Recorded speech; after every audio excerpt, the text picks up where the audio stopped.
गिबियावनो खुलुमनाय जासिबाय आरो दुलाराय बर' फरायसा आफादनिफ्राय बे समाव जोङो गासै रायजो राजानिसिम दिनै उदालगुरि दुलाराय बर' फरायसा आफादनि मावखुलिनिफ्राय जे जोङो खौरां मेल लेंदों आरो बे खौरां मेलनि गेजेरजों जोङो गाहाम हामलायनाय जोङो बावहरग्रोबाय आरो दिनै बे खौरां मेलावनो आंजों लोगोसे बाहागो लानो हादों दुलाराय बर' फरायसा आफादनि सोलोंथाइ नेहाथारि सोमावसार बसुमतारी, हारिमु नेहाथारि मानगोनां सुसिल इस्लारि आरो उदालगुरि जिल्ला दुलाराय बर' फरायसा आफादनिनो मानगोनां आफादगिरि कर्नेलियास दैमारी आरो दुलाराय बर' फरायसा आफादनिनो नेहाथारि बिरखां नार्जारी आरो गुबुन गुबुन जे जोंनि एबसुनि बिथांमोना बाहागो लानो हादों आरो दिनै जोङो गिबियावनो खौरांगिरि नोंथांमोननिसिमबो जोङो गाहाम हामलायनाय आरो जोङो गिबियावनो जोङो साबायखरखौ बावग्रोदों। गुबैयै जोङो दिनै हरखाबै उदालगुरि जिल्ला दुलाराय बर' फरायसा आफादनि बे मावखुलिनिफ्राय जोङो दिनैनि बे खौरां मेलखौ बिनि थाखायनो लेंदों जे दिनै जोङो नुबाय थादों आरो जों नोजोरबो होबाय थादों जे थाखानाय एसटिनि खहा खालामनानै आसाम सरकारा मोनद' हारिनि एसटि होनो लाहार फाहार जे खालामनाय जेनाखि मोनसे प्रक्रिया बेखौ बिथांमोना ट्राइबेल अर्गेनाइजेशनफोरा बा जों दुलाराय बर' फरायसा आफादा बा CC2Iआ बा गुबुन गुबुन माने ट्राइबेल अर्गेनाइजेशनफ्रा होबथासेयावबो दिनै आसाम सरकारा बेखौ माने बन्द' खालामाखै। बिथांमोननि जेनोखि मोनसे इनिशिएटिभ बेखौ बिथांमोना कन्टिनिउ दिनै लाखिबाय थादों। बिनिनो फोथायजाथाव सुलुंनिफ्राय जों मिथिनो मोन्दों जे दिनै मोनाबिलियाव दायो मोनाबिलियाव माने आसाम मन्त्रि आफादनि केबिनेट मेलनि गेजेरजों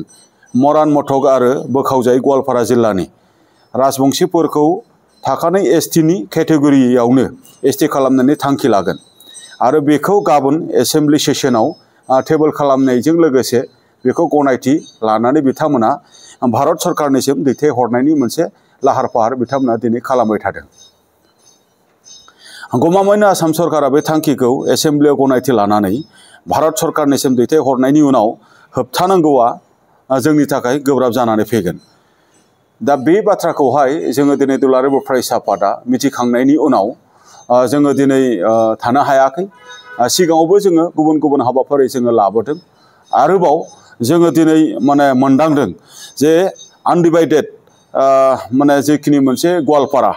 बे गवालपारानि राजबंशीफोरनो एसटि होनायनि उनाव माने मा होनदों BTCआव बिथांमोना राजखान्थि रांखान्थि आरो जेरावबो बाहागो मोनगोन। जाउनाव थाखानाय एसटिफोरा मोनथायनिफ्राय गोजानाव थानांगोन मानोना बिथांमोना एडभान्स आरो बिथांमोना पपुलास। बिथांमोना फारफ्रोमबो बिथिङाव जौगानाय, बिथांमोना पलिटिकेलि, ससियेलि, इक'नमिकेलि, एजुकेसनेलि जोबोद एडभान्स। दा दिनै पलिटिकेल मोनसे कम्पालसन थानो हागौ आथिखालनि आसाम सरकारनियाव, नाथाय बिथांमोना गावसोरनि पलिटिकेल कम्पालसन बेखौ रैखा खालामनानै बा बेखौ एनश्योर खालामनो थाखाय बा सोरखौबा बिथांमोना माबा मोनसे मोन्थाय होनो थाखाय दिनै थाखानाय जेनाखि एसटि बेखौ बिथांमोना जिखिनि मा होनदों खहा खालामनो नाजानाय बेयो जोंनि थाखाय माब्लाबाबो गनायथाव जानो हाया। जायखौ दुलाराय बर' फरायसा आफाद बा ट्राइबेल अर्गेनाइजेशना बा CC2Iआ आगोलनिफ्रायनो जोङो होबथाबोबाय थादों। बेनिखायनो जोङो थांखि लादों जे बेखौ होबथानो थाखाय बर' आरो ट्राइबेल आफादफोरा गाबोन 27 नभेम्बर बेलासिनि 4 रिंगायाव बनजार रेलि बा टर्च रेलिनि हाबाफारि जोङो BTCनिनो मोनबा जिल्ला क'क्राझार, चिरां, बाक्सा, तामुलपुर आरो उदालगुरि मोनाबिलिनि 4टायाव जोङो रोजा रोजा माने रायजो राजानि बाहागो लानायनि गेजेरजों जोङो बे हाबाफारिखौ जोङो लादों। बे माने हाबाफारियाव जोङो दुलाराय बर' फरायसा आफादनि जानानै आरो बर' माहारिनि जानानै बा ट्राइबेल माहारिफोरनि जानानै जोङो साफ्रोमबो रायजो राजाफोरखौ जोङो बाहागो लानो थाखाय जोङो खावलायदों। जोंखौ आरो जोंनि मोन्थायखौ जोङो रैखा माने होथारनांगोन। थाखानाय एसटिखौ जों रैखा खालामथारनांगोन। 6 सिड्युल BTCखौ जों रैखाथि होथारनांगोन। बेनिनो थाखाय जों गासैबो माने गासैखौबो गाबोननि हाबाफारियाव लैहोर लैहोर बाहागो लाफैनो थाखाय जोङो गुरै खावलायदों। नङाब्ला फैबाय थानाय समाव जे जोंनि फैबाय थानाय जेनाखि इयुन फैबाय थानाय जे जोंनि फिउचार बा फैबाय थानाय जोंनि फरायसाफोर बा फैबाय थानाय जेनाखि समफोराव जोंनि थाखानाय एसटि आरो बर'फोरनि जेनाखि पलिटिकेलि मोनसे मोनथाय रांखान्थियारि जिखिनि मोनसे जौगानायनि बाथ्रा सोलोंथाइ जौगानायनि जिखिनि बाथ्रा बा गुबुन गुबुन बिथिंनि जेनाखि जोंनि सेफगार्डनि बाथ्रा बियो माने गैया जालांगोन बेनि थाखायनो जोंनि रैखाथिखौ जों होनांगौनि थाखाय जोङो बे मोनसे सोमावसारनायनि हाबाफारिखौ जोङो फोसावनो गोनां जादों जोङो भारत सरकार आसाम सरकार जोङो बिथांमोनखौबो जोङो बुंबाय थादों आरो लकेल जेनाखि काउन्सिल गभर्नमेन्ट बिथांमोनखौबो जोङो बुंबाय थादों जे जों थाखानाय एसटिखौ खहा खालामनानै जेन बिथांमोना जेनाखि एडभान्स बा पपुलास माखासे कमिउनिटि बिथांमोनखौ एसटि होनाया जोंनि थाखाय खैफोद गोनां आरो बिथांमोना जोंखौ खैफोदाव माने खोख्लैनानै जोंखौ बिपदआव जोंखौ दोननानै दिनै गुबुनखौ रैखा खालामनो नागिरनाय आरो गुबुननि सेफगार्ड आरो डेभेलपमेन्टनि बाथ्रा साननाया दिनै माब्लाबाबो बियो जाथावना नङा बेनि थाखायनो जों दुलाराय बर' फरायसा आफादा बा ट्राइबेल अर्गेनाइजेसन बा सिसिटुआया बा ट्राइबेल संघआ जों बर' माहारि हिसाबैबो जों आसाम सरकारखौ जोङो खावलायदों आरो आसाम सरकारनि खाथियाव जोङो दाबि दैखांदों आसाम सरकारा जेनाखि थांखि लानो थांबाय थादों बेखौ बिथांमोना थाबैनो रिथिं खालामफिननांगौ आरो थाबैनो बिथांमोना जे केबिनेटआव बिथांमोना थांखि लानानै बेखौ एसेम्ब्लियाव टेबोल खालामनो नागिरदों आरो एसेम्ब्लियाव टेबोल खालामखांनायनि उनाव बेखौ माने भारत सरकारनिसिम बिथांमोना दैथायहरनो नागिरदों बेखौ बिथांमोना उइथड्र खालामनानै लानांगौ आरो बेखौ बिथांमोना रिथिं खालामनानै बिथांमोना बै जायफोर माने कमिउनिटिफोरा दिनै एसटि जेनाखि मोनसे बिथांमोना मर्यादा मोननो थाखाय दाबि खालामबाय थादों बिथांमोनखौ बेलेग माबा मोनसे राहानि गेजेरजों बिथांमोननि जौगानायनि बिथांमोननि सेफगार्डनि बाथ्रा बिथांमोननि माने भबिष्यत माने रांखान्थि जौगानायनि बाथ्राखौ सरकारा साननो हायो बेखिनि बाथ्राखौहाय जोङो दिनै नैबे उदालगुरि जिल्ला दुलाराय बर' फरायसा आफादनि मावखुलिनिफ्राय जोङो बेखिनि बाथ्राखौ जोङो सरकारनि फारसेथिं जोङो दैथायहरदों लोगोसे गाबोननि जानो गोनां जेनाखि मोनसे जोंनि बनजार रेलि हाबाफारि बेवहाय जोंनि मोनथायनि थाखाय जोंनि रैखाथिनि थाखाय जोंनि सेफगार्डनि थाखाय जोंनि 6 सिड्युलखौ जोङो रैखा खालामनांगौनि थाखाय आन्दोलन खालामनानै मोननाय मुंख्लं खालामनानै मोननाय जेनाखि जोंनि मोनसे 6 सिड्युल बेखौ रैखा खालामनांगौनि थाखाय गासैखौबो लैहोर लैहोर बाहागो लानो थाखाय आङो दुलाराय बर' फरायसा आफादनि जानानै आङो गासैखौबो गुरै खावलायहरबावबाय फिन खेबसेबाव गोजोन्थों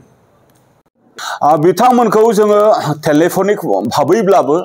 हानायखिनिखौ आरो बिथांमोनखौ जोङो मालाबा जोङो बुंबोबाय थादों आरो बिथांमोनजों जोङो रायलायबोबाय थादों आरो बिथांमोनखौबो जोङो खावलायबोबाय थादों जे जोंनि ट्राइबेल जिखिनि मन्त्रि बा ट्राइबेल जिखिनि एमएलए बा ट्राइबेल जायफोर इलेक्टेड मेम्बार दङ बिथांमोना ट्राइबेलनि रैखाथिनि थाखाय ट्राइबेलनि सेफगार्डनि थाखाय जोंनि सेफ्टिनि थाखाय जोंनि सिकिउरिटिनि थाखाय बिथांमोननि गिबिसिन मावनो गोनां दायित्व आरो गिबिसिन रेसपन्सिबल माने बिबाना बिथांमोननिया जोंनि ट्राइबेल बिनि उनावसो बिथांमोना गुबुनखौहाय माने साननो हायो बे बाथ्राखौ जों बुंबाय थादों नाथाय बिथांमोना दिनै नैबे बायदि जिखिनि मोनसे आसाम गभर्नमेन्टनि जे इनिशिएटिभ नैबे इनिशिएटिभखौ बिथांमोना जेन माने गोख्रोङै माने होबथानायनि मोनसे रल आरो होबथानायनि मोनसे इनिशिएटिभ आरो बिथांमोना ट्राइबेलनि जानानै स्टेन्ड खालामो बे बाथ्राखौ जोङो दिनै नैबे माने खौरां मेलनि गेजेरजों जोङो खावलायदों लोगोसे गुबुन गुबुन एमएलएफोर बिथांमोनखौबो जोङो खावलायहरदों एमपिसफोर बिथांमोनखौबो जोङो खावलायदों लोगोसे जोंनि लकेल गभर्नमेन्ट जायनाखि 6 सिड्युल जायनाखि बिटिसिनि गभर्नमेन्ट मानाव गेदेर हाग्रामा महिलारि बिथांजों लोगोसे बिथांनि गभर्नमेन्टनि इलेक्टेड सोद्रोमा बिथांमोनाबो जेन जे जोंनि ट्राइबेला खहा जानाय कुनु आसाम गभर्नमेन्टआव जेन पलिसि फैया आरो ट्राइबेला खहा जानाय कुनु आसाम गभर्नमेन्टआ सिद्धान्त लानो हाया बेनि थाखाय जे जोंनि 6 सिड्युलनि जेनाखि गभर्नमेन्ट बिथांमोनाबो स्टेन्ड खालामनांगौ होननानै जोङो बिथांमोननि खाथियाव जोङो दाबि दैखांदों नङाब्ला दिनै बिथांमोनाबो बा बिथांमोननि जिखिनि थांखि आरो बिथांमोननि जि साननाय गावनि आथिङाव गावनो रुवा माने दाननानै लानाय बे जागोन दिनैनि समाव बिथांमोना जुदि सिरि थायोब्ला आरो दिनैनि समाव बिथांमोना जुदि सिरि थायोब्ला रायजो राजा जों बर'फोर बा ट्राइबेलफोर बिथांमोनाबो बिथांमोनखौ बिसार खालामगोन बेनि थाखायनो बिथांमोननियाव दाबो आखायाव सम दङ दायोसो माने केबिनेट जिरायगोन दायोसो थांखि लानो नागिरदों दायोसो थांखि लाखांनायनि उनाव गाबोनसो एसेम्ब्लियाव बेखौ टेबोल खालामनो नागिरदों बेनि थाखायनो होबथानांगौनि थाखाय जथेस्थ दाबो टाइम दङ बिथांमोना जेन माने बेफोरबायदि मोनसे माने बोल्ड मोनसे स्टेन्डखौ लायो जोङो दुलाराय बर' फरायसा आफाद आरो गासै ट्राइबेल माहारिनि जानानै बिथांमोननिसिम जोङो खावलायनाय आरो बिथांमोननि खाथियाव जोङो दाबि दैथायहरो गोजोन्थों गाबोन माने बिल पास जानायनिथ' खोथा गैया गाबोन एसेम्ब्लियाव बिथांमोना गनायथि लानानै भारत सरकारसिम बेखौ दैथायहरगोन बिल हिसाबै राज्यो सभायाव माने भारत सरकारा बेखौ टेबोल खालामनानै दोनदों बियो जायखिजाया समाव बियो डिसकासनाव फैफिननो हायो दा बिनि थाखायनो दुलाराय बर' फरायसा आफाद बा ट्राइबेल ग्रुप्स ट्राइबेल माखासे अर्गेनाइजेशनफोरखौ लानानै बेखौ होबथानांगौनि थाखाय जिखिनि प्रक्रियानि जिखिनि मोनसे हाबाफारि लानांगौ दुलाराय बर' फरायसा आफादा गोख्रोंनिफ्राय गोख्रों जोङो लागोन जोङो 1 इन्सिबो जोङो फावसिनायनि खोथा गैया आफाद हिसाबै जातीय मोनसे सेन्टिमेन्ट आरो जातीय मोनसे इमोशन आरो जातीय मोनसे रैखाथिनि थाखाय दुलाराय बर' फरायसा आफादा जेरैखि जाया बेखौ स्टेन्ड खालामगोन आरो होबथानायनि थाखाय जोङो जायखिजाया हाबाफारिखौ जोङो फैबाय थानाय समाव जोङो लानो थाखाय जोङो थागथियारि जानानै दङ आरो बेबायदिनो गाबोननि मोनाबिलिनि जिखिनि बनजार हाबाफारि बे हाबाफारिखौबो जोङो माने लानो थाखाय बेनि थाखायनो नोंथांमोननि मिडियानि गेजेरजों जोङो फोसावदों जे मिडियानि गेजेरजों फोसावनायखौ खोनाबायब्ला नोंथांमोना जेन गाबोननि हाबाफारियाव लैहोर लैहोर बयबो जोङो ट्राइबेल इउनिटि आरो जेनाखि जोंनि मोन्थाय बेखौ जोङो सेफगार्ड खालामनांगौनि थाखाय प्रटेक्शन होनांगौनि थाखाय जों बयबो इउनाइटेडलि जेन गाबोननि बनजार रेलियाव बाहागो लाफैयो बेखौ खावलायबाय गोजोन्थों।